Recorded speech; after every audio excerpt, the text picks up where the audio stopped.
vez de obtener la distancia de estas galaxias con respecto a nosotros, también midió su velocidad. Y al medir estas dos cosas, se dio cuenta de algo extremadamente interesante, algo blowing mind, fuera de este mundo, que mientras más lejos estaban estas galaxias con respecto a nosotros, más rápido se alejaban de nosotros, en promedio. La consecuencia de esto, entonces, es que el universo se expande. Y eso fue una de las primeras resultados cosmológicos en cuanto a la evolución de la astronomía en general. Y una forma de entender esta expansión es pensar que el universo partió de una escala muy pequeña y creció y creció y creció, y una de las consecuencias de ese crecimiento o expansión es que cualquier luz que sea emitida desde una fuente de luz, cuando viaje a través del espacio, va a perder energía. Entonces, cuando llegue hacia otro lugar y sea observada, esta luz va a verse con el efecto del efecto Doppler, se va a ver cada vez más roja con respecto a su intensidad original. Esto se podría entender, por ejemplo, si tenemos un telescopio aquí y estamos observando, es que si tenemos una galaxia, la misma galaxia, y la observamos en distintas distancias con respecto a nosotros, esa misma galaxia se va a ver cada vez más roja con respecto a su luz inicial. Esto lo medimos nosotros como un redshift cosmológico, o sea, un desplazamiento al rojo de la luz emitida, y lo hacemos equivalente a una distancia, a una época. ¿Por qué? Porque tenemos la ecuación del universo, que les había comentado anteriormente, y se la reescribimos con respecto a este parámetro redshift, que mide cuánto se ha desplazado al rojo la emisión de cada objeto en el universo. Podemos también describir cómo cambia el universo teniendo en cuenta este efecto y además teniendo en cuenta la proporción de cada componente del universo. O sea, podemos describir completamente cómo evoluciona la escala del universo desde que se inició hasta el final, teniendo el principio cosmológico en cuenta. O sea que en cualquier lugar que miremos del universo, las propiedades debieran ser las mismas. O sea, si las propiedades son iguales en cualquier lugar del universo y las leyes físicas son las mismas en todo el universo, tenemos esta ecuación que nos describe el todo, y sabiendo los componentes proporcionales entre una cosa, entre la materia, la energía y la constante cosmológica, podemos describir completamente el universo en el tiempo. Otra de las consecuencias de que la luz tome tiempo en viajar y que el universo se expanda es que nosotros somos, no somos el centro del universo, pero sí somos el centro del universo observable. O sea, somos el centro de nuestro universo. Y mientras más lejos en el espacio miremos, más atrás en el tiempo vamos a ver. Entonces, esta para mí es una representación artística de lo que es el universo observable. Teniendo a la galaxia, la Vía Láctea en este centro, luego podemos ver a todas las galaxias distribuidas homogéneamente en el espacio, y también mientras más atrás en el tiempo vemos, podemos acercarnos a observar el inicio de las primeras estrellas y de las primeras galaxias. Y esperamos también que mientras más joven sea el universo, vamos a llegar a un momento en que no van a haber ni estrellas ni galaxias. ¿Por qué? Porque una de las consecuencias de esta expansión, que es el teorema del Big Bang, que me imagino que todos ustedes están, ya saben más o menos lo que significa, es que hubo un momento en el universo, cuando era muy, muy joven, en que todo lo que está hecho se concentró en un punto muy pequeño. Y estaba tan pequeño, tan denso, que es muy parecido a como uno entendería el interior de una estrella. O sea, está todo tan colapsado que para la luz, por ejemplo, es muy difícil de escapar del interior, porque interactúa continuamente con la materia que está colapsada en el centro. Entonces, una de las predicciones de esta expansión y de la teoría del Big Bang es que hubo un momento en el universo en que mientras se expandía, el universo se enfrió y permitió que la materia y la luz se desacoplaran. Y cuando se desacoplaron, quedó una reliquia de luz que estaba predicha que iba, por el efecto de la expansión, enfriarse hasta más o menos 2.7 Kelvin. Y esto le llamaron el fondo de radiación cósmica. Y por accidente, dos físicos en un telescopio en Estados Unidos encontraron un ruido de fondo que no podían entender de dónde venía, y después de analizarlo y limpiar los datos se dieron cuenta que correspondía a esa predicción, a ese fondo de radiación cósmica. Y gracias a ese accidente se ganaron el premio Nobel. Más aún, una vez que empezamos a hacer mapas de este fondo de radiación cósmica, nos dimos cuenta que es un fondo muy, muy, muy homogéneo. De hecho, su variación en temperatura, su fluctuación térmica, es más o menos en una parte por millón. O sea, efectivamente, el universo es extremadamente homogéneo alrededor. Más aún, si analizamos cómo fluctúa esta radiación cósmica a distintas escalas angulares en el cielo, esto, acoplado con ciertas ecuaciones y cierta teoría, nos permite más o menos entender cuánto es la fracción, por ejemplo, de la materia oscura, la materia con respecto a la materia bariónica de la que estamos hechos nosotros, o cuánto es la proporción de la radiación, y la podemos medir cuando se inició el universo. Y si combinamos todas estas cosas, no solamente con el fondo de radiación cósmica, pero con otras observaciones y mediciones, logramos más o menos entender la proporción de cosas del universo. O sea, sabemos, por ejemplo, que esta constante cosmológica o energía oscura, que no sabemos para nada todavía qué es más o menos el 75% de todo el universo. El resto es la materia, que es un 75% materia oscura, y más o menos un 15% materia bariónica de la que estamos hechos nosotros, la cual interactúa con la luz. O sea, esa es la gran diferencia entre los dos tipos de materia que conocemos, la materia oscura y la materia bariónica, a la cual llamamos. La materia oscura solamente siente la gravedad, pero no interactúa con la luz. Entonces nosotros nos concentramos, obviamente como astrónomos, en la materia bariónica, y de eso también sabemos que la mayor parte está hecha de hidrógeno. Luego, un porcentaje más pequeño de helio, y alrededor del 1% lo que nosotros llamamos metales, o sea, todo lo que no es hidrógeno y helio.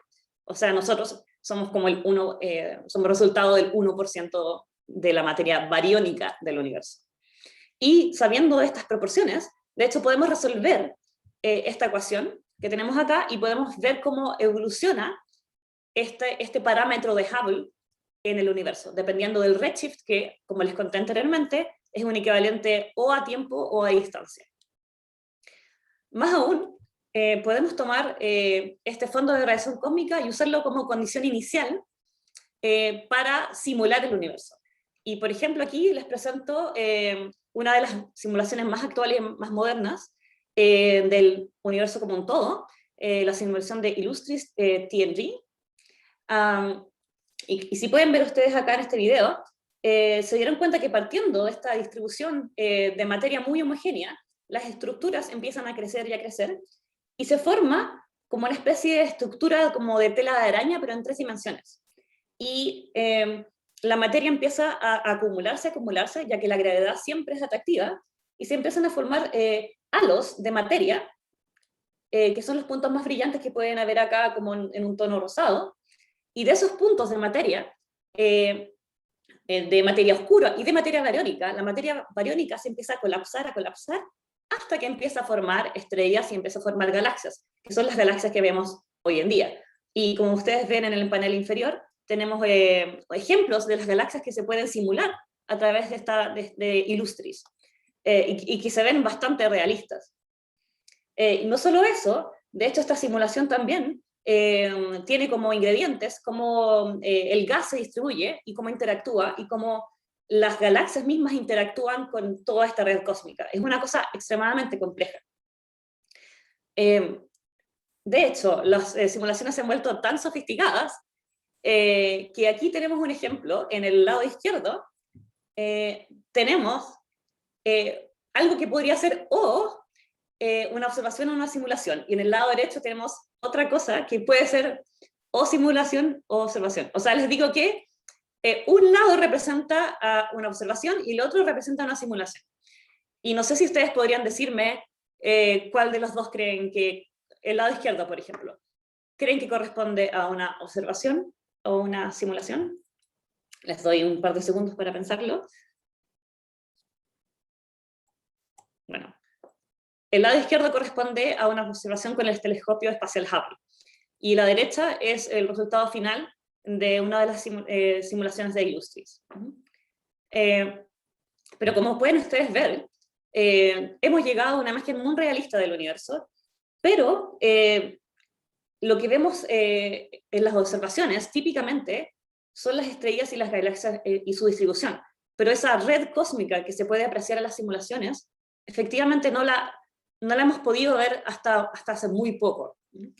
Y efectivamente, uno de los, si retomamos ahora el universo observable y buscamos las áreas en que menos se sabe acerca del universo, corresponden a esta zona en que justo después de la creación de este fondo de radiación cósmica, era una época oscura en que no se formaban estrellas, estaba todo oscuro, y se empezaron a formar las primeras estrellas, las primeras galaxias, y toda esa interacción que depende de muchos factores, que depende de la cantidad de materia oscura, la cantidad de luz que emiten, cuándo se formaron las estructuras, todo eso se tiene una idea pero muy vaga. Y es muy importante porque conecta el fondo de radiación cósmica, que consideramos las condiciones iniciales para simular el universo, y como vemos las estrellas y las galaxias hoy en día. Por lo mismo, me interesó mucho ese tema y empecé a estudiarlo para mi doctorado.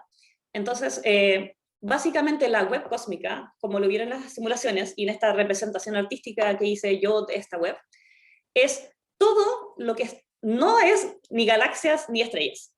¿Okay? Entonces, en esta web cósmica, las galaxias se encuentran en las intersecciones de estos filamentos, que son como una tela de araña en 3 dimensiones, y en estas intersecciones se acumula la materia para formar galaxias y estrellas. Entonces dividimos más o menos para estudiar la web cósmica en 2 partes. Una son los filamentos del medio intergaláctico, o IGM por su sigla en inglés, y también las nebulosas o los halos alrededor de las galaxias, que llamamos medio circungaláctico o CGM.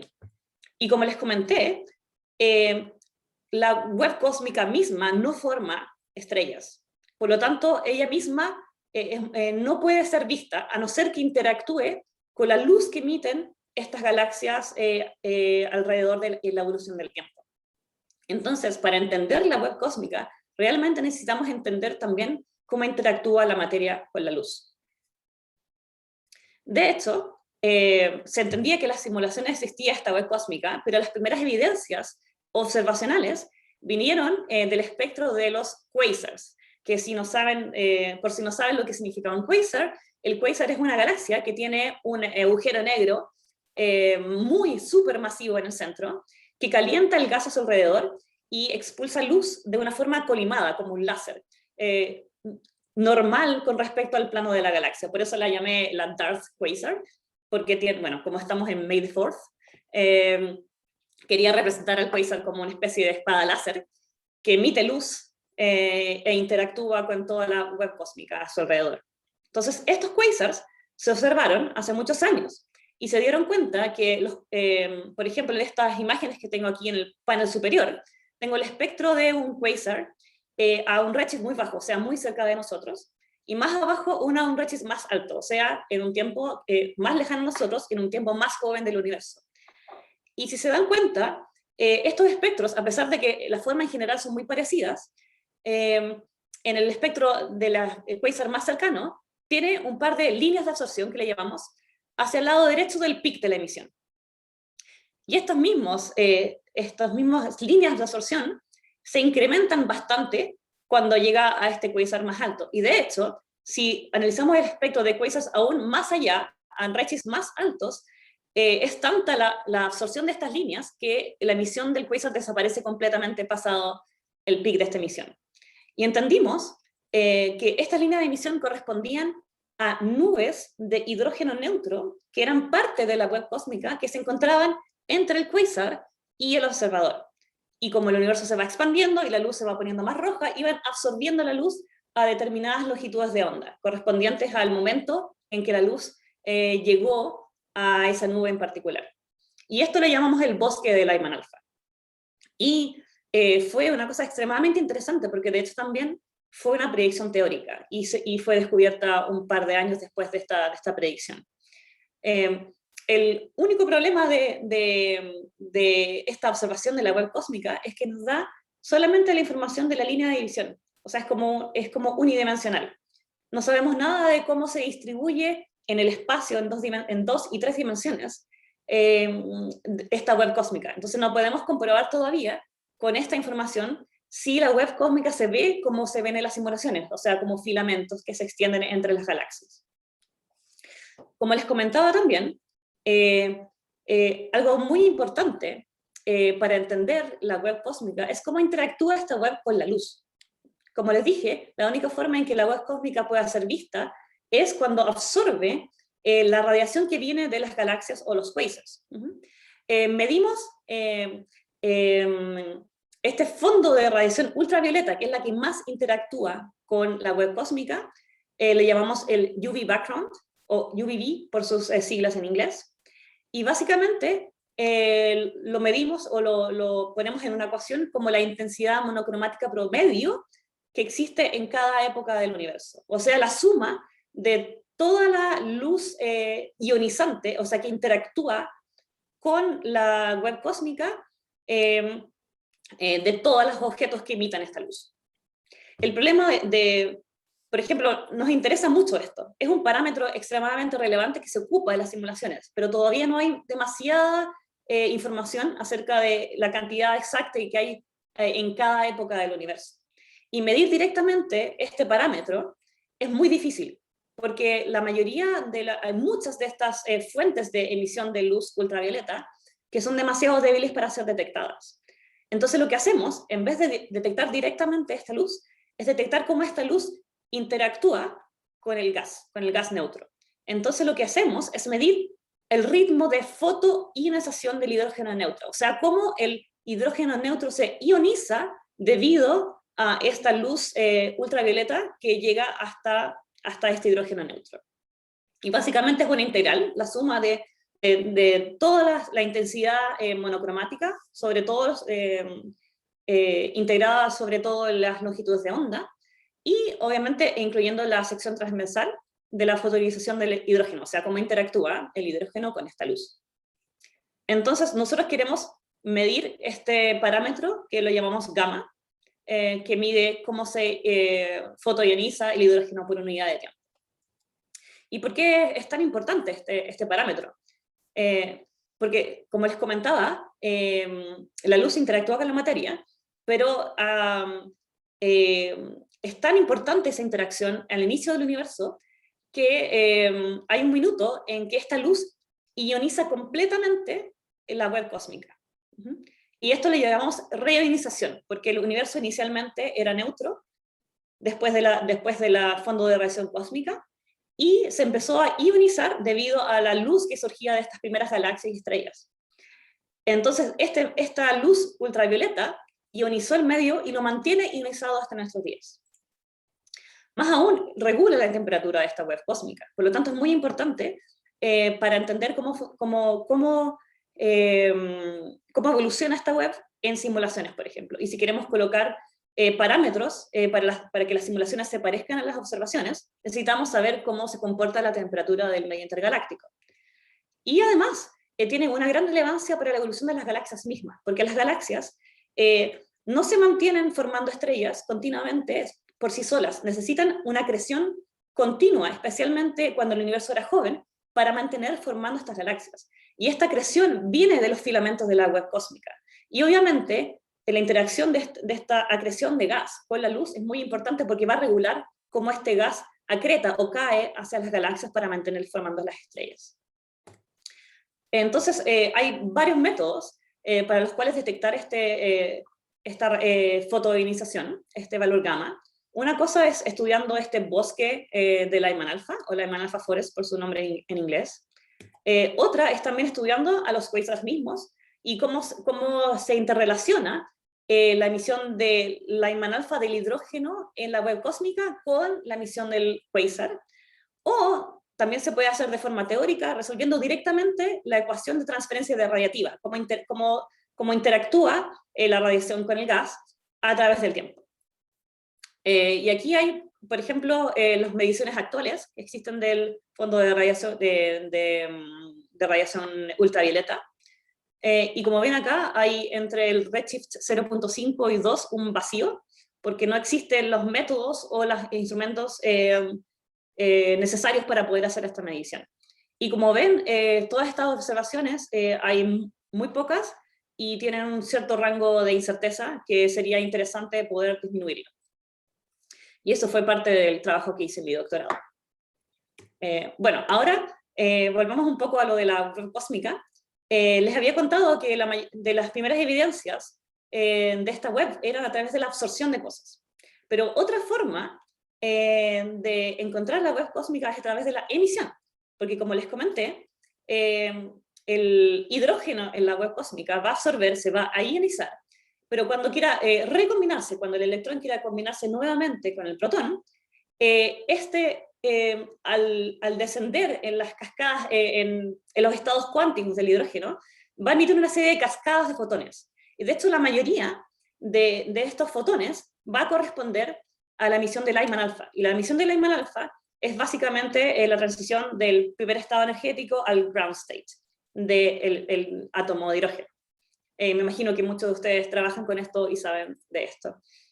Más aún, cuando hay nubes de hidrógeno neutro muy densas que se pueden encontrar en la web cósmica, lo que pasa es que estas nubes funcionan casi como un espejo de la web cósmica. ¿Por qué? Porque absorben esta radiación y como la emisión de Lyman alfa es extremadamente resonante, esta luz se reprocesa muchas veces al interior, o mejor dicho, en las capas externas de estas nubes, y todo el interior se mantiene neutro. Entonces es como le llamamos en inglés self-shielded, están escudadas interiormente de la radiación. Y gracias a ese fenómeno, ya que la luz de Lyman alfa es muy resonante, sabemos que existe una proporción entre la cantidad de flujo ionizante que reciben estas nubes y la cantidad de fotones Lyman alfa que se produce. O sea, decimos que para la web cósmica a una temperatura típica esperada de 10 a la 4 Kelvin, alrededor de un 68% de los fotones de ultravioleta se transforman en emisión fluorescente de Lyman alfa. ¿Y por qué es tan importante esto? Porque si combinan la ecuación de la fotoionización del hidrógeno con la emisión de Lyman alfa por estas nubes, uno puede obtener una estimación de cuánta luz esperaría o brillo superficial, como usamos los astrónomos, a un cierto redshift. Entonces nuestras estimaciones de este brillo superficial a los redshifts con los cuales queríamos trabajar, decían que era alrededor de 10 a la menos 20 en unidades de ergs por segundo, por centímetro al cuadrado, por arco segundo al cuadrado, que es una unidad de brillo superficial, y este número, como lo pueden ver, es bastante pequeño. Entonces, detectar directamente esta web cósmica es extremadamente difícil, y a la fecha en que había empezado mi trabajo no existían todavía los instrumentos capaces de poder encontrar este brillo superficial al nivel que se esperaba. Bueno, otra cosa muy importante es que esta ecuación del brillo superficial es válido para una sola nube, ¿ok? Pero sabemos que la web cósmica no es homogéneamente distribuida, sino que una parte del espacio va a estar cubierta por estas nubes, que les llamamos Lyman-Limit Systems, por su nombre en inglés. Entonces, cuando observemos el universo, si queremos relacionar la ionización del hidrógeno con el brillo observado, tenemos que compensarlo con la fracción del espacio que observemos que esté cubierto por esas nubes. Entonces lo que vamos a detectar va a ser la multiplicación o el producto del espacio cubierto por estas nubes y la fotoionización del hidrógeno. Y si tenemos estos dos factores, de hecho podemos descubrir la web cósmica misma, o incluso encontrar el valor de la fotoionización del hidrógeno una vez observado el brillo superficial. Entonces, la base de mi trabajo de doctorado fue esto, fue encontrar un nuevo método para descifrar la web cósmica, para entender y encontrar los filamentos, las nebulosas alrededor de las galaxias y el fondo de radiación cósmica, que está basado en esta emisión fluorescente, que es independiente de otros métodos que estaban basados en la absorción de Lyman alfa y no en la emisión, y como es una ecuación integrada, no depende de la forma misma del el fondo de radiación ultravioleta, pero requiere observaciones obviamente profundas y ser muy cuidadoso en cómo observar cómo tratar estas observaciones.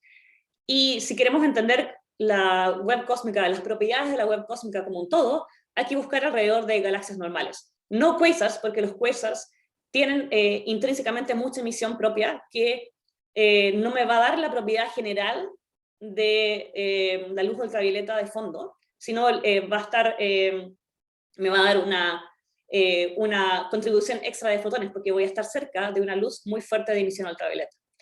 Y además requiere conocer cómo se distribuye el gas que va a generar esta emisión de Lyman alfa alrededor o entre medio de las galaxias.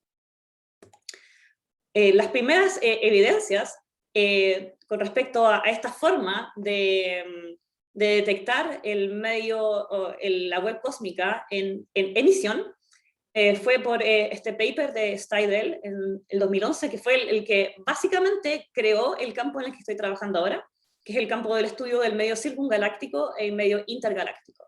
Lo que hizo fue utilizar el método de stacking. Este método de stacking es muy interesante. Lo que importa aquí es que queremos detectar algo que no vemos, pero que sabemos que puede estar ahí. Y sabemos que en las imágenes astronómicas hay mucho ruido de fondo, que es un ruido que uno podía entender que está distribuido de forma gaussiana. Pero la señal es siempre positiva. Entonces, si yo, por ejemplo, tomo muchas galaxias, o muchas imágenes centradas en las galaxias, yo espero que por la forma en que la web cósmica es, que debía haber un poco de emisión alrededor de estas galaxias, aunque no las veo individualmente. Pero si combino todas y saco, por ejemplo, un promedio de estas galaxias, como el ruido es siempre aleatorio, la fuerza del ruido con respecto a la señal va a descender. Entonces el método de stacking lo que hace es aumentar la señal con respecto al ruido, porque la señal es siempre positiva, y el ruido oscila para arriba y para abajo aleatoriamente.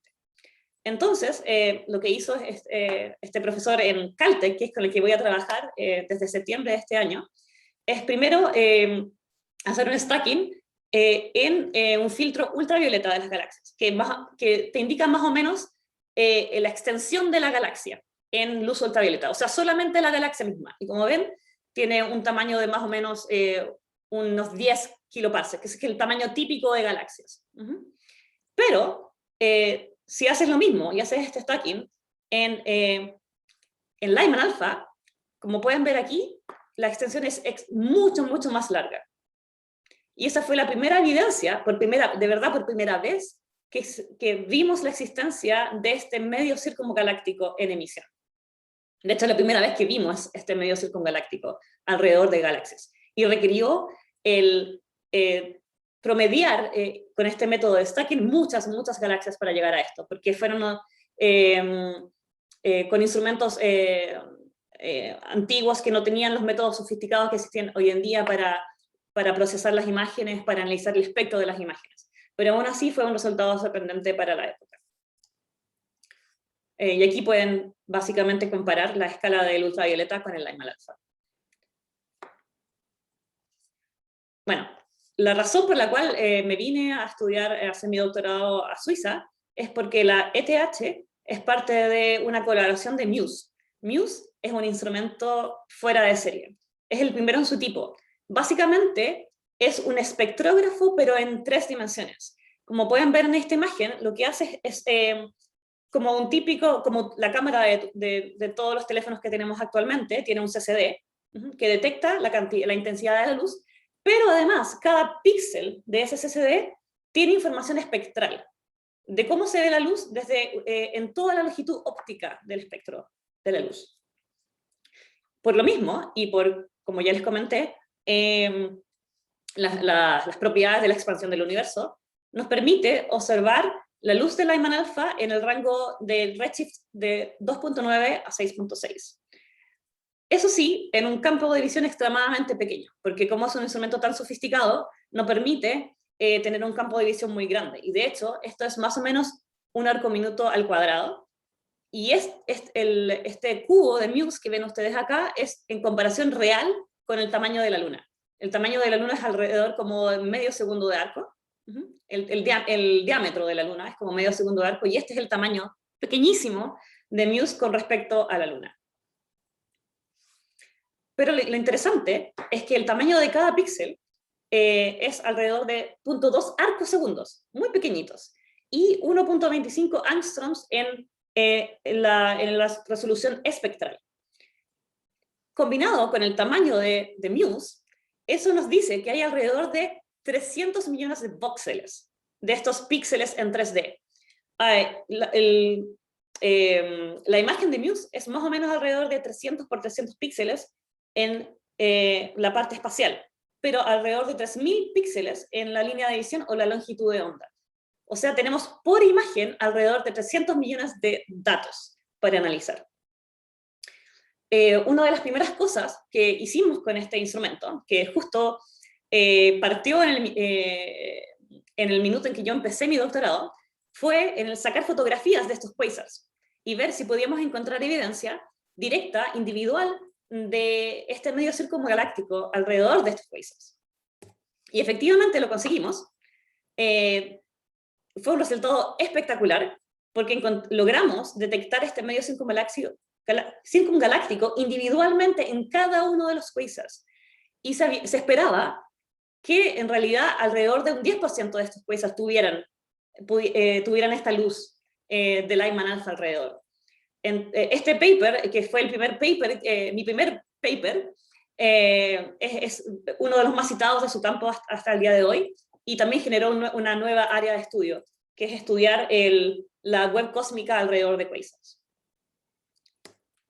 Okay. Y bueno, lamentablemente creo que no funciona el video que les quería mostrar, pero este es el video de uno de los quasars que está acá, y la nebulosa que se puede observar en 3 dimensiones, ya que tenemos la información en el espacio y además en la longitud de onda.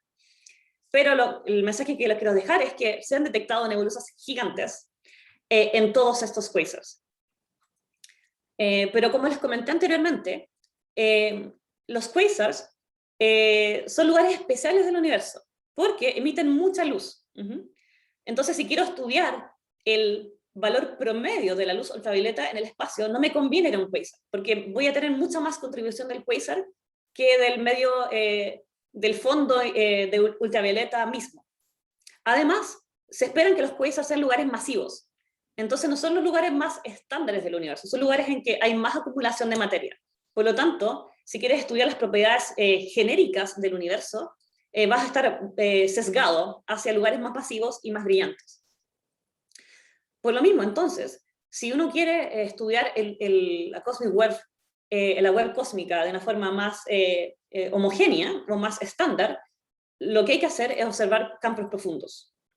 Y para eso, al momento en que yo partí mi doctorado, surgieron estas observaciones muy profundas del cielo con ese instrumento Muse. Básicamente, tenemos el primero, que fue el Hubble Deep Field South, o sea, equivalente al campo de Hubble en el cielo, pero con el instrumento que está, de hecho, instalado en el norte de Chile. Alrededor de 30 horas de observación en este campo de 1 arco minuto al cuadrado.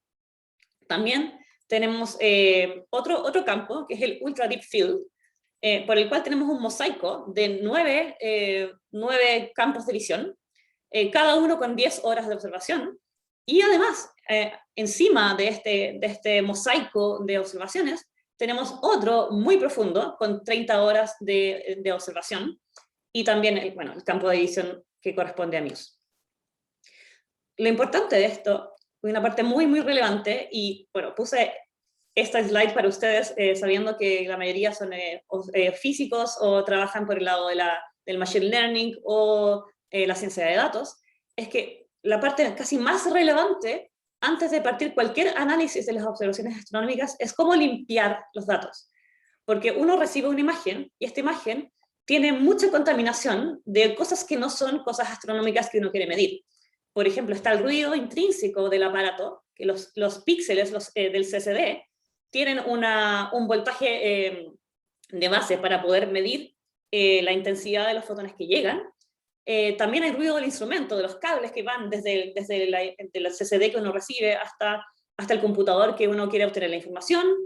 No solo eso, también hay contaminación atmosférica, que se representa, por ejemplo, en el panel inferior acá, que es el espectro de la observación. Y como ven, hay un montón de líneas más brillantes que corresponden mayormente a líneas de absorción de la atmósfera terrestre, también hay que limpiar por eso. Y también hay un ruido de fondo de todas las cosas astronómicas que están entre lo que queremos ver y nosotros.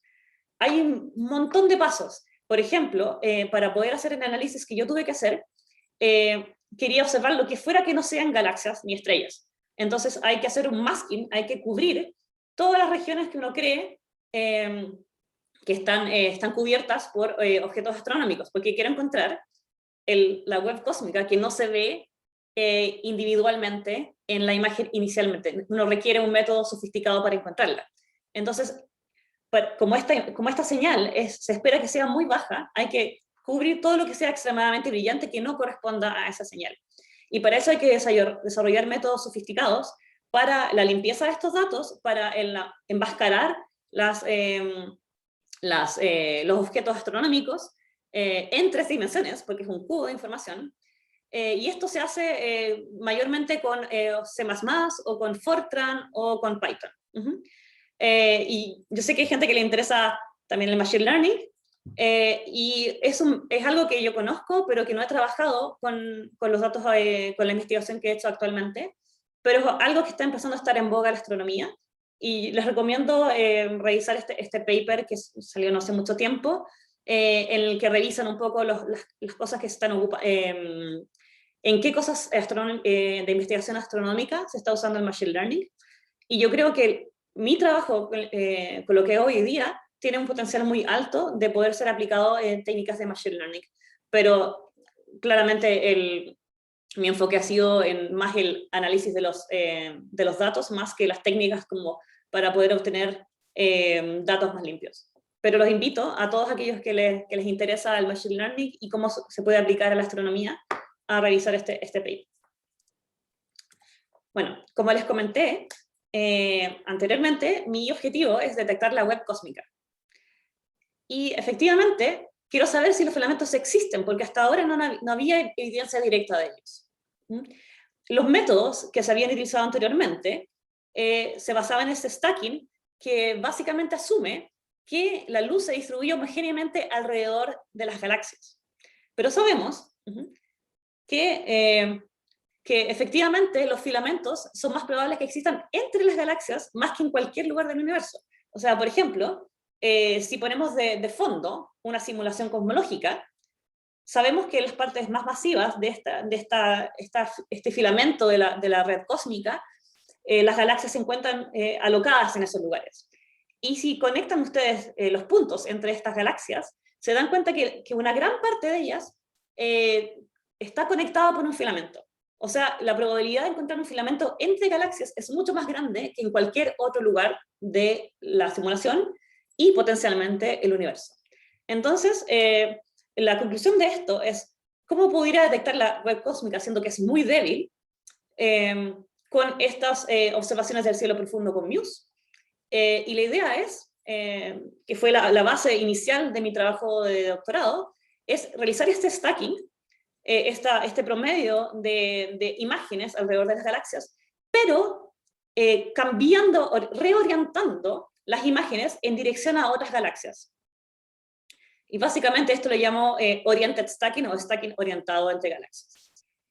Básicamente, lo que se tiene que hacer es, aquí hay una representación de cómo se vería un cubo, y estas 2 estrellitas que ven acá serían 2 galaxias potenciales que están dentro de ese cubo. Y la idea es transformar las coordenadas mismas del cubo en dirección a otra galaxia. Y básicamente es una proyección en 3 dimensiones, una reorientación en 3 dimensiones, y esas son las ecuaciones que modelan básicamente esa reorientación, que va a depender de la distancia entre las galaxias y las coordenadas de cada píxel con respecto a esas 2 galaxias. Y la idea también es elegir, si vamos a hacer esta orientación, tenemos que elegir galaxias que lo más probable es que estén conectadas por filamentos. Y esperamos que las galaxias más cercanas son las que más probablemente estén conectadas por esta web cósmica. Entonces, no elegimos todas las orientaciones, sino que aquellas que están en un rango de megaparsec.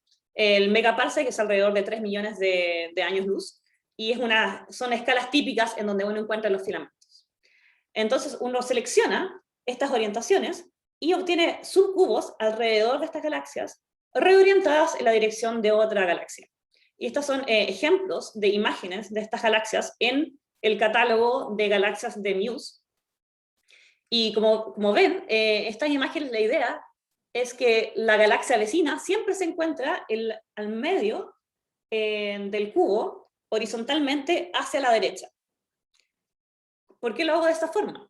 Porque si yo combino todas estas imágenes y yo espero que exista un filamento entre las galaxias, debiera haber un exceso de emisión en el lado derecho de esta imagen con respecto a cualquier otro espacio de esta imagen. Entonces, eso fue lo que hice. Generé 400 subcubos de galaxias conectadas a una galaxia vecina. Hice este método de stacking para estas imágenes reorientadas. Y este fue el resultado después de 10.000 horas equivalentes de observación. Como ustedes ven al lado derecho, tenemos el instrumento MUSE, que se veía muy bonito en el diagrama, pero la verdad es bastante monstruoso. Y mis resultados fueron básicamente como de dulce y de gras, porque si pueden ver en esta imagen, no se ve ningún exceso de emisión al lado derecho, claramente, pero sí se pareciera ver como un exceso a las escalas de más o menos 4 arcosegundos, que es una escala muy pequeña, pero hay cierta evidencia de asimetrías en dirección a las galaxias vecinas. Y bueno, aquí estoy observando con ese instrumento. Parte de mi trabajo de colaboración fue ir a Chile a observar con ese instrumento. Entonces estaba interesada, a pesar de no haber detectado esta web cósmica después de tanto trabajo, en entender el por qué pasaba esto y analizar un poco mejor esta simetría que fue encontrada. Entonces, lo que hice fue tomar una rendija hacia el lado derecho de esta imagen y básicamente tracé el perfil de intensidad de brillo superficial de Lyman alfa con respecto al centro hacia afuera del stacking de galaxias. Y en negro es el stacking orientado con respecto a galaxias vecinas. Esta la línea azul con la sombra celeste representa el promedio, o sea, como un stacking no orientado. Y si se pueden fijar con el círculo rojo, hay un exceso de emisión en esa región con respecto a una distribución random, lo que podría indicar la presencia efectivamente de asimetrías en el medio circungaláctico y quizá inicios de potenciales filamentos de la web cósmica. Por otra parte, si se fijan en el círculo verde, nuestros resultados ya están por debajo del brillo superficial esperado por la fluorescencia debido a la web cósmica, ¿ok? Y esto nos indica, si uno recuerda la ecuación que les mostré hace un par de slides atrás, que no necesariamente el espacio alrededor de las galaxias está cubierto completamente por estas nubes que potencialmente emiten Lyman alfa. Que nuestros resultados estén por debajo de lo esperado por las observaciones no significa que las observaciones estén mal. Significa probablemente que todavía no entendemos bien cómo se distribuye este gas alrededor de las galaxias. Por lo mismo, para poder continuar mi trabajo, siendo que no había evidencia actual al menos en esa época, y de hecho efectivamente actualmente no hay trabajos que busquen entender cómo se distribuye el gas alrededor de estas galaxias, tuve que moverme hacia el lado de las simulaciones. Y como les comentaba, son necesarias porque no hay suficientes estudios que identifiquen cómo se distribuye este gas en el redshift, en el rango de época cósmica que estoy interesada, y algunas de estas simulaciones cosmológicas producen una distribución de gas alrededor de galaxias, entre comillas, realistas, o sea, lo más parecidas a las observaciones reales. Y si tomamos estas simulaciones, podemos generar cubos mock, como de mentira, que sean similares a los datos observacionales para comparar nuestros resultados con las observaciones. Entonces lo que hice fue generar estos cubos mock con una simulación Eagle, que conocía a la gente que trabajaba en esta simulación y pude colaborar con ellos.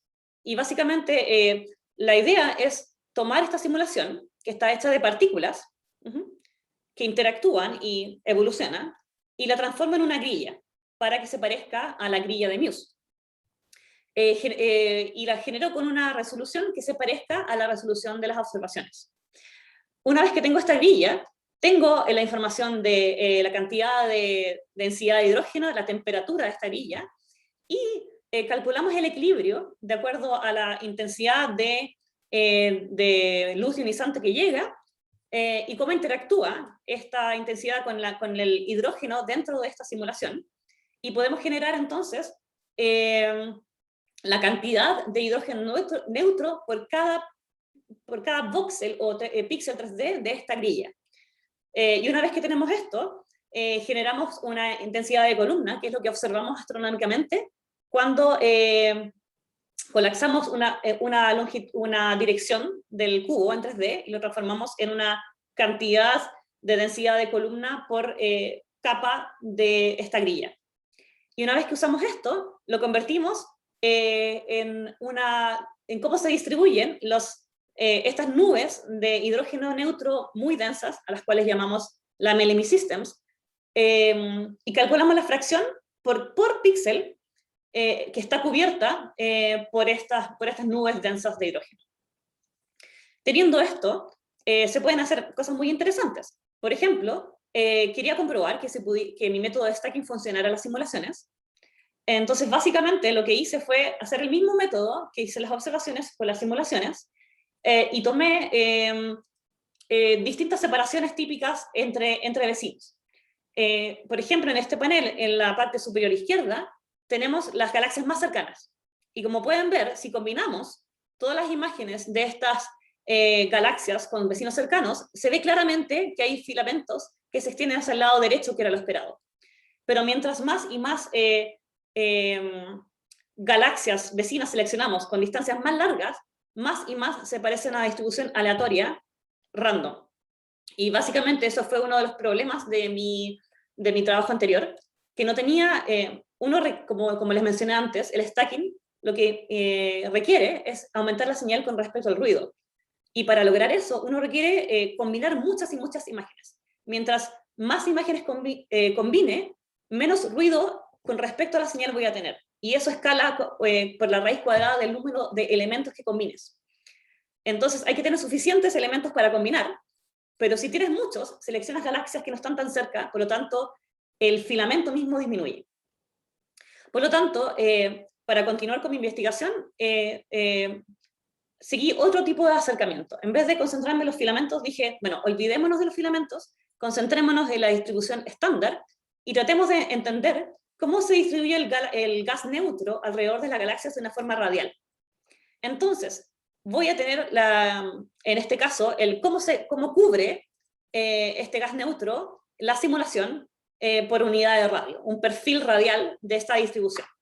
Y como, no sé si recordarán, la ecuación anterior indicaba que había un producto de cómo cubre el gas neutro estas galaxias con la intensidad de radiación ultravioleta, y puedes esperar obtener una cierta cantidad de brillo superficial de Lyman alpha. Entonces, generé este perfil radial de cómo se distribuye el gas neutro, y además genere el espectro combinado de todas estas galaxias detectadas con MUSE, y veo cómo emite la luz Lyman alfa en el medio alrededor de las galaxias por unidad de radio. O sea, por ejemplo, la imagen del panel superior izquierdo es el espectro para un radio entre 1 y 2 arcosegundos de la galaxia, o sea, muy cerca de la galaxia. Y claramente se puede observar una señal. Pero mientras más y más lejos ves, la señal disminuye, que es esperado, porque no sabemos cómo, porque uno espera que el perfil de densidad de este hidrógeno decaiga mientras más lejos estés de las galaxias, por cómo se forma la estructura a gran escala, y porque efectivamente quizá no todo el gas neutro se distribuye tan homogéneamente como esperaría mientras más lejos estés de la galaxia. Entonces, básicamente lo que hice fue tomar este espectro, tomar el perfil radial que hice de las simulaciones y combinarlas en un perfil radial completo.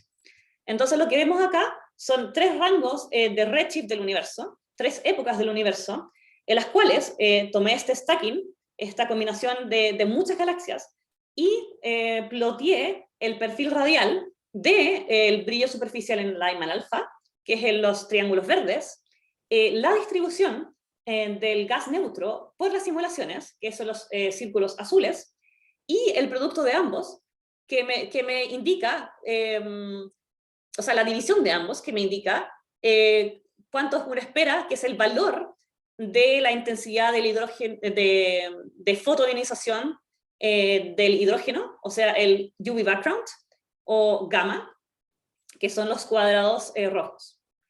Entonces, hay ciertas cosas que se podrían fijar. Como yo les indiqué anteriormente, uno espera que el fondo de radiación ultravioleta sea proporcional a la cantidad de Lyman alfa generado. ¿Por qué? Porque el gas neutro, este gas neutro actúa como una especie de espejo de este fondo de radiación ultravioleta.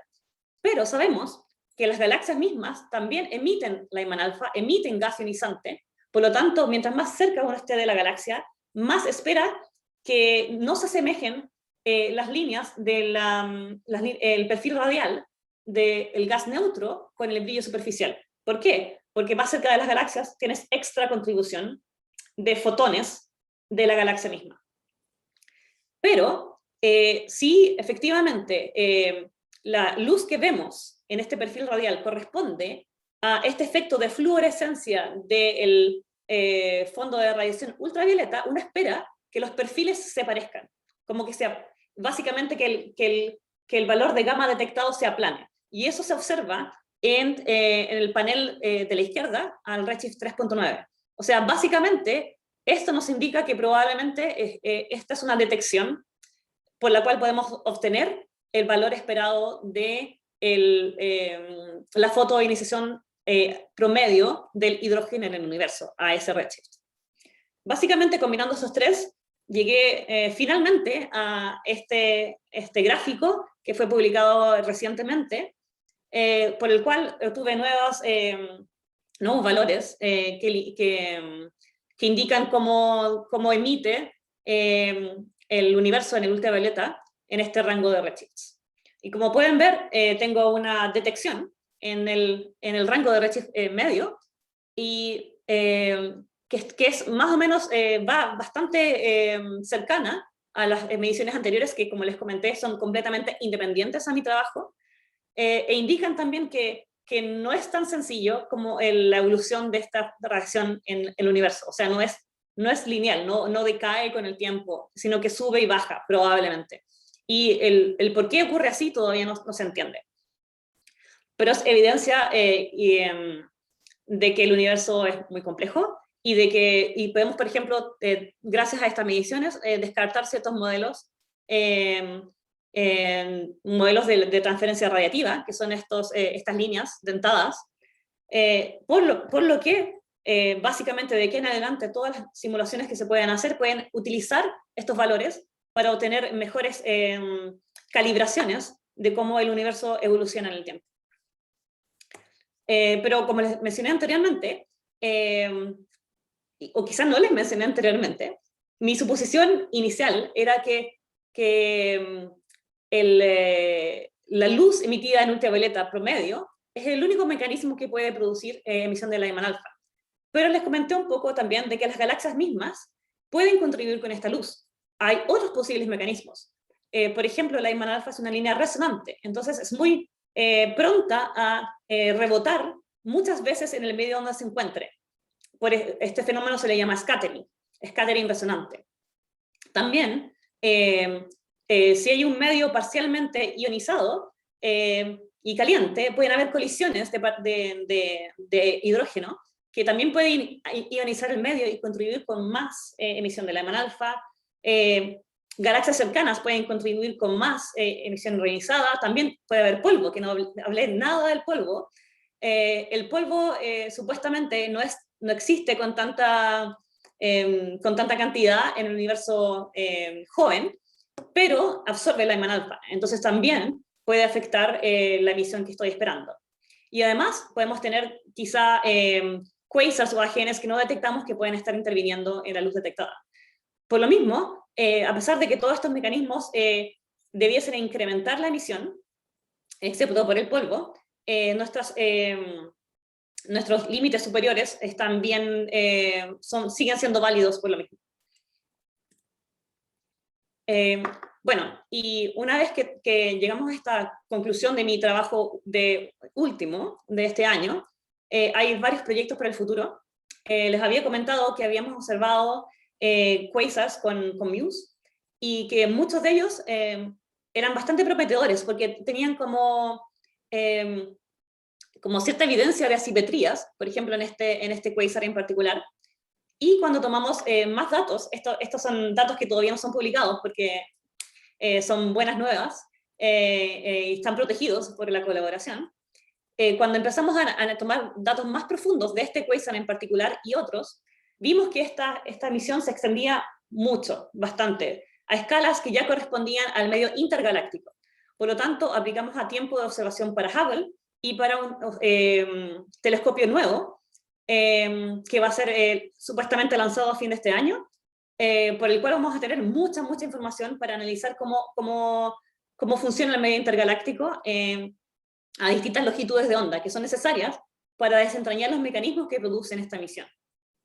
Por otra parte, les comenté que estaba este rango en el cual no hay observaciones, y ahora que yo voy a ir a trabajar a Caltech, voy a tener acceso a uno de estos instrumentos nuevos, que es parecido a MUSE, pero que trabaja con una longitud de onda más en el rojo, que me va a permitir llegar a esa zona en la cual no hay actualmente ninguna medición de este fondo de radiación ultravioleta.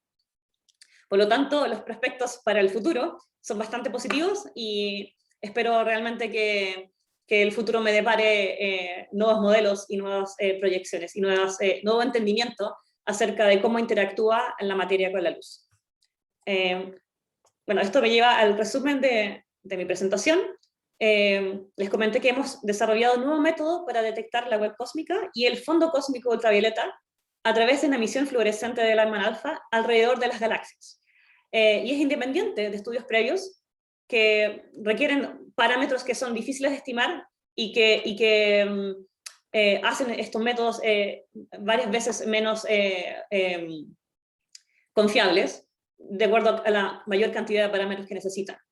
Entonces utilizamos este método y hicimos observaciones profundas con este nuevo espectrógrafo en 3 dimensiones MUSE y encontramos evidencias en asimetrías del medio circungaláctico y además un límite y predicciones de la radiación ultravioleta en este rango del universo que es entre Redshift 3 y 6.6, que es alrededor de la época en que el universo era 1/3 de la edad que es actualmente. Y con esto termino mi presentación. Muchas gracias por su tiempo. Bueno, muchas gracias, Sofía, por la presentación. Yo creo que es muy interesante la charla acerca de cómo el desafío que representa analizar los datos de distintos instrumentos junto con los modelos para poder tener una idea de cómo poder detectar la red cósmica y estudiar sus propiedades. Yo no sé si el público tiene preguntas. ¿ya? Las pueden hacer a través del chat o pueden encender sus micrófonos para hacer preguntas a Sofía. Así que ahora dejamos espacio para preguntas del público.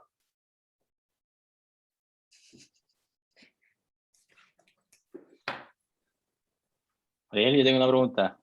¿Sí? Ignacio. Hola. Hola Sofía, muy buena tu charla, la verdad fue súper explicativa, se entendió súper bien. Gracias, qué bueno. La verdad yo trabajo con estrellas, hace mucho tiempo no veía galaxias, de hecho, por ejemplo, las charlas de galaxias, o sea, cuando hay congresos, me voy a las charlas de estrellas, pero Claro. fue súper buena la charla. Y te quería pedir si podías explicar más o menos de cómo, porque la mayoría de aquí hay gente que estudia física o que trabaja Ujú. en la rama de la física, si podías explicar más o menos cómo se hace para tomar una imagen, porque en realidad muchas personas creen que uno va al, no sé, al VLT, toma una foto así como la toma una foto en un celular y se la lleva para la casa, pero en realidad hay mucho trabajo de fondo, Claro. ¿no? Sí, y efectivamente, bueno, y la forma de tomar imágenes astronómicas varía un poco dependiendo del tipo de telescopio el que uno observa, pero te puedo contar de mi experiencia con MUSE, que es este instrumento que está instalado en el VLT en Paranal, en Chile. Básicamente, por ejemplo, yo les comentaba que soy parte de una colaboración que desarrolló el instrumento de MUSE, y por lo tanto tenemos tiempo reservado para observar. Típicamente cuando uno busca y observar con un cierto instrumento, uno postula, uno pone una propuesta de investigación que la recibe un panel de expertos que deciden cuál conviene más y menos y designan este espacio para que la gente pueda observar. Nosotros tenemos un espacio reservado. Por lo tanto, como parte de la colaboración, me tocó ir una vez a observar al VLT, observaciones de toda la colaboración. Entonces llegamos a este lugar, son telescopios gigantes de 8 metros, que claramente, por mucho que yo sea astrónoma, no tengo idea técnicamente cómo funcionan, y hay operadores y astrónomos designados continuamente para trabajar con estos instrumentos. Entonces uno llega y colabora con ellos y le dicen, tengo esta propuesta de observación de estos lugares en el espacio, eh, y y dependiendo de las condiciones climáticas, por ejemplo, si la noche tiene luna o si tiene nubes, decidimos observar cosas que requieran no tanta, o sea, cosas más brillantes, y si las condiciones están muy buenas, queremos observar cosas de cielo profundo. Entonces nosotros decidimos y colaboramos con esta gente que opera los telescopios para apuntar al lugar, y cada vez que uno apunta a un lugar, tiene que tomar imágenes de calibración. Por ejemplo, tiene que tomar imágenes con el telescopio cerrado para calcular cuánto es el brillo intrínseco de cada píxel del CCD que puede afectar la observación, porque no es una emisión intrínseca de lo que estamos observando. Antes de empezar cualquier observación, también se toma una imagen que se llama flat field, que es básicamente una luz homogénea que ilumina todo el CCD, todo el telescopio, de forma homogénea para medir si cada píxel mide la luz de forma igual. Y no es así. A veces pasa que hay como un gradiente, hay unos píxeles que miden más, otros menos, se tiene que limpiar por eso. Y después de todo eso, uno apunta al lugar, toma las observaciones. Si son observaciones profundas, uno toma cada 10 minutos imágenes, integra cada 10 minutos la luz y después combina esas imágenes en un proceso posterior. Y así pasa toda la noche, decidiendo, de acuerdo, hay una persona que va y va a mirar el cielo y dice, ahora se puede observar, ahora no, hay que cerrar el telescopio, no sé, por Perdón, ahí, una ¿Sí? pregunta ahí. ¿Tus imágenes ¿Sí? como son con un redshift muy grande? ¿Y de cuánto tiempo de exposición más o menos son en total? O sea, sumando. Por ejemplo, con las que yo trabajé son 30 horas. Uh-huh. Y básicamente lo que se hace es se observa como cada 10, 12 minutos hasta que se sumen, hasta que se observen las 30 horas y después se combinan. Okay. Uh-huh. Y después de eso, o sea, con el Muse, por ejemplo, uno Uh-huh. tiene un cubo de datos que debe ser gigantesco. ¿Cuánto pesa más o menos ese archivo? Depende, varios gigas, cada cubo. Ya. Porque ¿Y para reducir esos datos claro, ya tiene tiene una el pipeline? cubo de los O... datos, es que, bueno, hay un formato previo para transformarlo en un cubo, que es como que es como un píxel que contiene no solamente la intensidad de la luz, sino también informaciones de la fotometría o de la astrometría, cómo se pone se mueve el píxel con respecto a los otros. Hay un montón de cosas como súper sofisticadas que contienen en la información de cada píxel. También, en el caso de Muse, tiene un cubo extra de la varianza, o sea, de cómo varía la intensidad por cada píxel, que también se utiliza para analizar las imágenes, para, por ejemplo, entender la significancia de lo que uno observa. Cuando uno observa algo, para la gente que no estudia en astronomía, al menos como lo hacemos nosotros, es medimos la intensidad del objeto y lo comparamos con respecto al ruido de fondo. Entonces, por ejemplo, cuando uno dice detecté esta galaxia con un 4 sigma, eso significa que la emisión es 4 veces más intensa que el ruido de fondo. Y si uno tiene algo de 2 sigma, ni siquiera puede hablar de detección, porque es tan parecido al ruido de fondo que no se puede, no puedes desentrañar, separar una de la otra. Uh-huh. Y última pregunta, ¿tú en qué rango de longitud de onda está en el rango óptico. Uh-huh. Óptico. Y, por ejemplo, observación en radio te servirían, ¿no? No. Sí, de hecho, o sea, bueno, depende de lo que quieras observar. Por ejemplo, ahora, algo que no comenté por una cosa de tiempo, es que toda mi investigación se ha basado en la línea de Lyman alpha. Y como les comentaba, esta es una línea resonante, interactúa inmediatamente con el medio. Entonces es muy difícil, como interactúa tanto y se esparce y se mueve por todos lados, es muy difícil de simular, extremadamente compleja. Y es muy difícil de saber de dónde exactamente proviene esa luz. Para poder saber de dónde viene esa luz, necesitamos otras líneas de emisión. Una de las que más se busca es la línea de H-alfa. Y esa está, para los rayos que buscamos, en el infrarrojo. Entonces, por eso nos ganamos este tiempo, por ejemplo, de observación con este telescopio espacial James Webb, que está en ese rango de longitudes de onda, y que nos va a permitir observar esta luz. Y si lo hacemos bien, va a mostrar exactamente dónde se encuentran los objetos que emiten la luz ultravioleta o, que se produce por formación de estrellas, que contribuyen a esta luz Lyman alpha. Y eso es uno de los desafíos que tenemos ahora. Es como observamos Lyman alpha, pero no sabemos por qué está ahí. De hecho, esperábamos que fuera mucho menos de lo que es, y todavía no entendemos por qué hay tanta. Y para eso requerimos modelos nuevos de simulaciones y nuevas observaciones. Pero en el rango de radio que me preguntaste, al menos para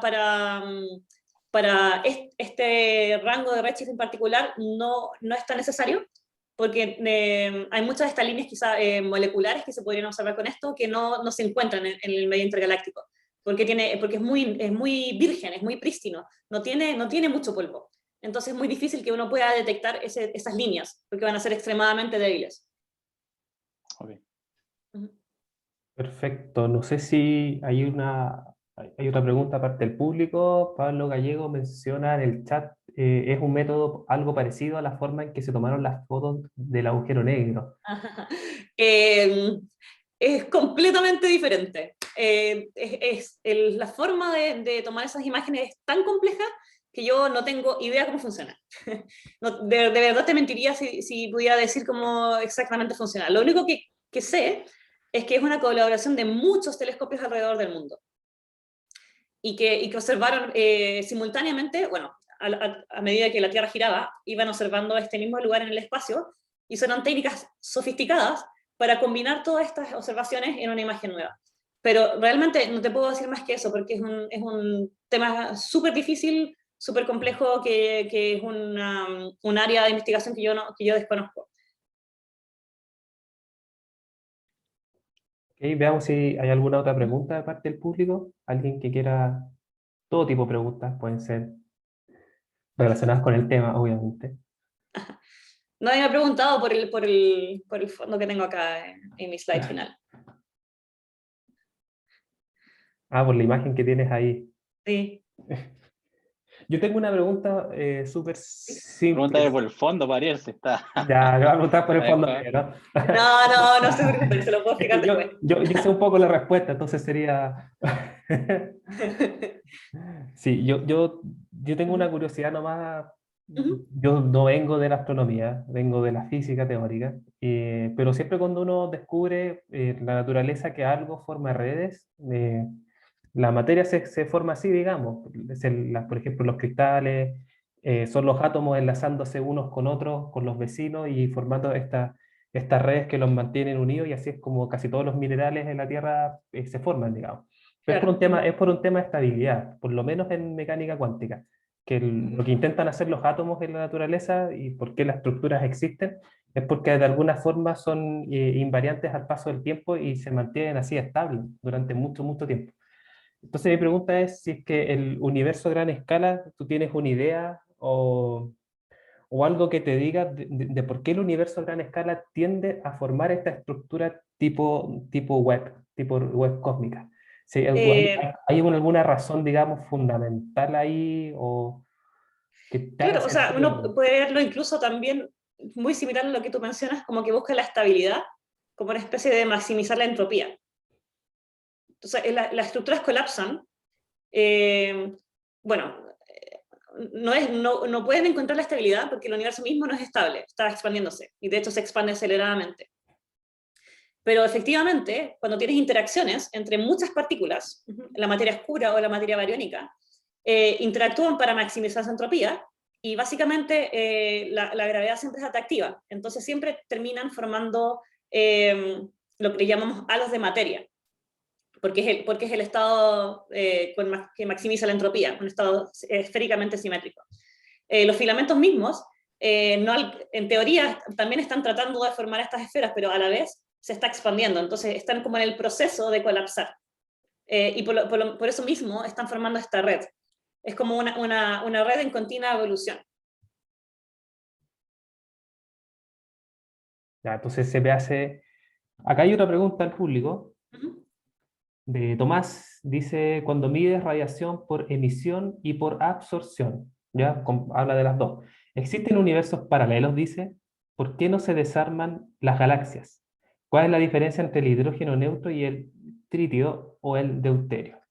Bueno, son varias preguntas. Sí, son varios. Ok. Lo de los universos paralelos es una respuesta que no te puedo dar porque mi objeto de estudio no analiza eso. Hay gente que busca evidencia de universos paralelos, o sea, no de universos paralelos, sino de universos previos a nuestro universo en el fondo de la radiación cósmica. Hay ciertas teorías que indican que podría manifestarse en variaciones eh, no recuerdo si era de la polarización de este fondo de radiación cósmica, pero nuevamente no es objeto de mi estudio, entonces yo la verdad no conozco mucho cómo funcionan. Pero mi trabajo, hasta donde yo conozco, no puede dar evidencia de otros universos paralelos porque trabajamos con cosas de nuestro universo. ¿Por qué no se derraman las galaxias? Quizás te refieres... perdón, desarman las galaxias. ¿Por qué no se desarman? Esa es una muy buena pregunta, súper interesante. Y tiene que ver en parte porque las galaxias no solamente están hechas de materia, sino también por materia oscura. O sea, tienen la forma que tienen porque hay halos de materia oscura que son varias veces más densos, o sea, tienen más materia que la materia bariónica, este gas mismo. Por otra parte, existe la conservación de momentum, y cuando tienes las galaxias y se forman en discos, empiezan a orbitar y rotar y mantienen su momento angular, por lo tanto no colapsan a no ser que hayan procesos que hagan que pierdan energía, por los cuales puedan colapsar hacia el centro o desarmarse, como dirías. O sea, básicamente está el balance entre la rotación de la galaxia y la fuerza de gravedad, y como están en balance, están en equilibrio, el equilibrio es la galaxia misma, no se desarman por lo mismo. Una parte por la materia oscura y la otra por bueno, conservación de momento y la pelea entre esto y la gravedad. Y me queda una. ¿Cuál es la diferencia entre el hidrógeno neutro y el tritio o el deuterio? Bueno, básicamente el tritio y el deuterio son casi inexistentes. Hay un buen punto con respecto al deuterio.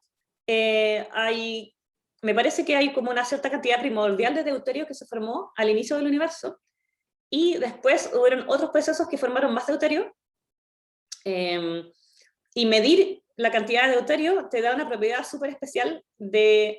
la cantidad de deuterio que existe depende, no me acuerdo exactamente de qué, pero tiene que ver, no sé si con la proporción entre radiación y materia, o materia y materia oscura.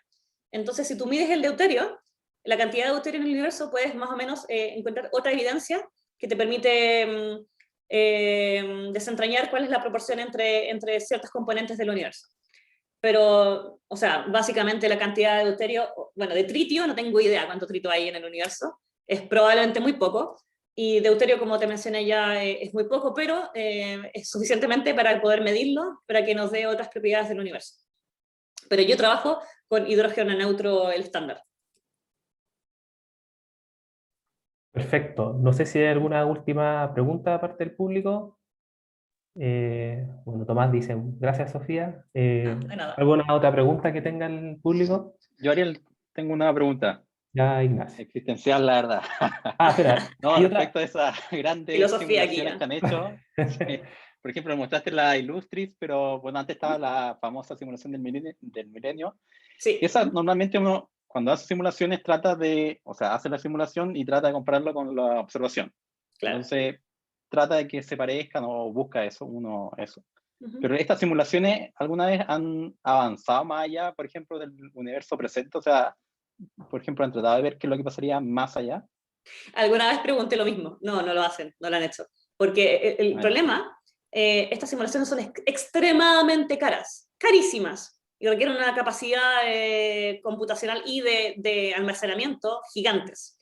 Entonces, por mucho que ellos quisieran avanzar, no les tiene sentido porque no se justifica económicamente, lamentablemente. Yo alguna vez pregunté exactamente lo mismo y me dieron esta respuesta. Uh-huh. Ok, perfecto.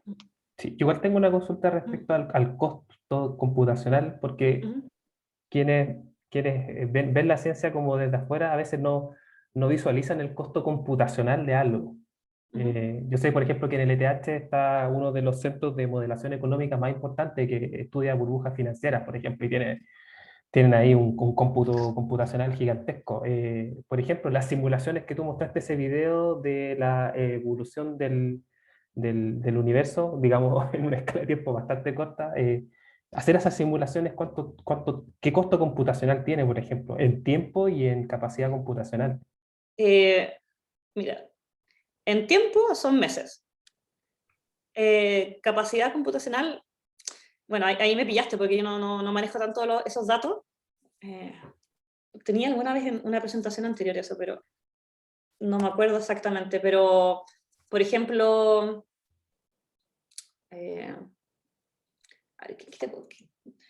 que no te puedo responder a esa pregunta porque yo desconozco de la información, pero al menos yo sé que las simulaciones toman meses. Y típicamente se hacen en centros computacionales, en clúster que están que son parte de, no sé, de países o de colaboraciones de varias naciones.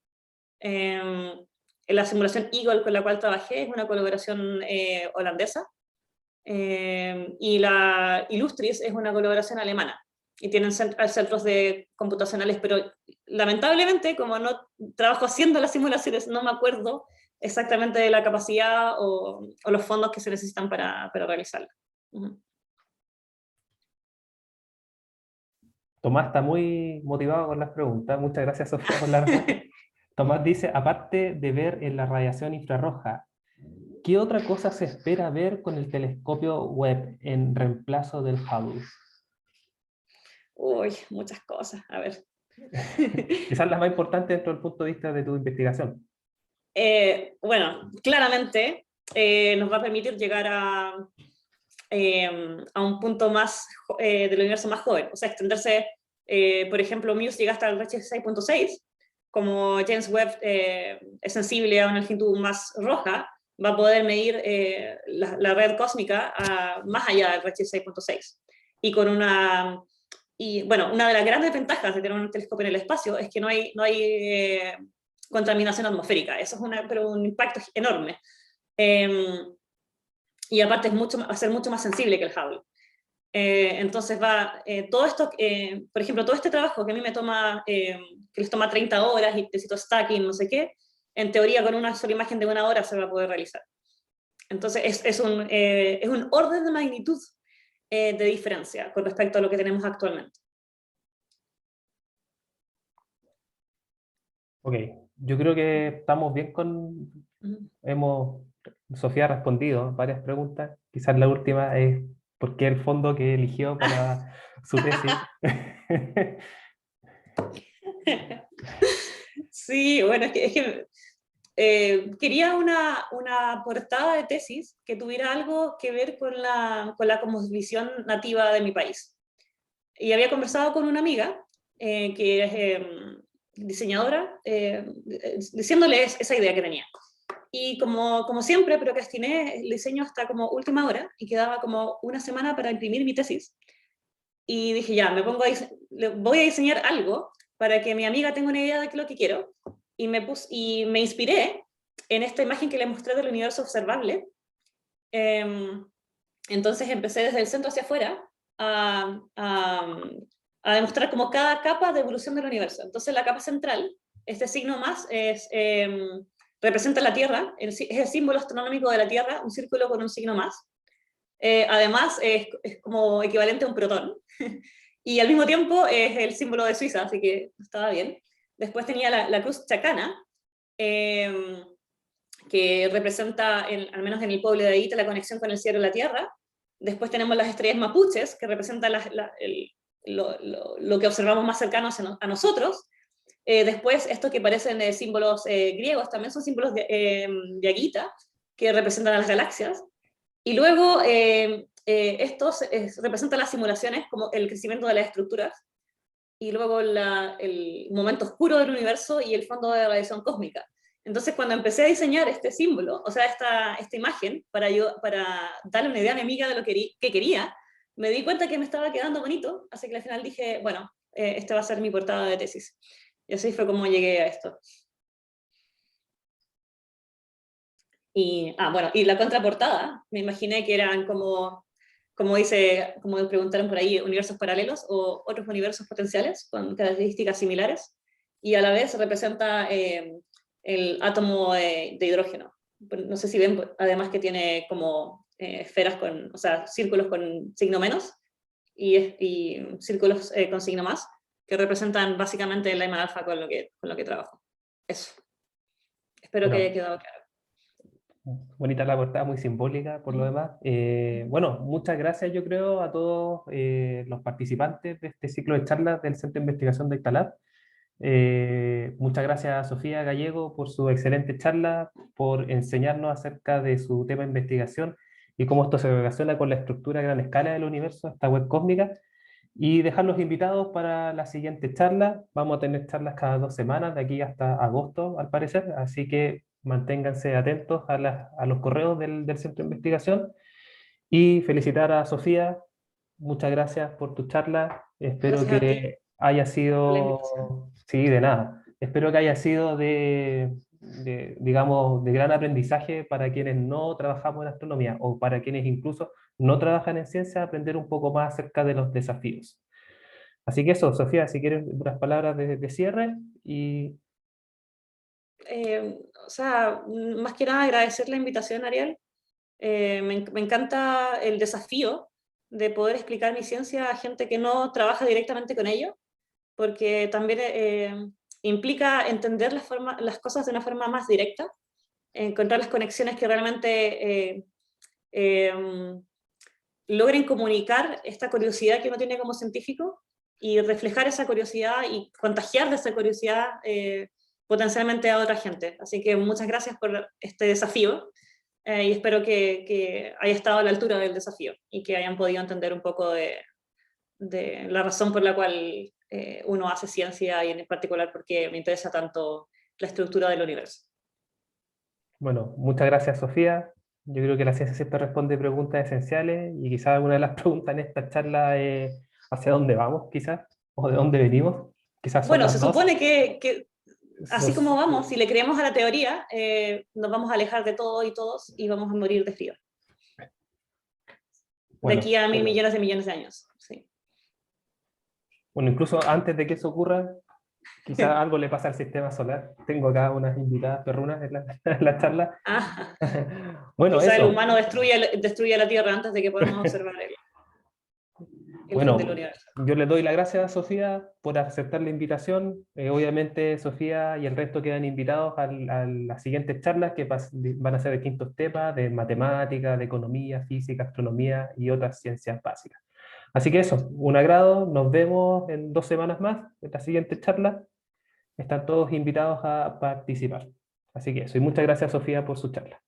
Gracias, Ariel. Gracias a ti. Nos vemos. Gracias, Sofía. Gracias.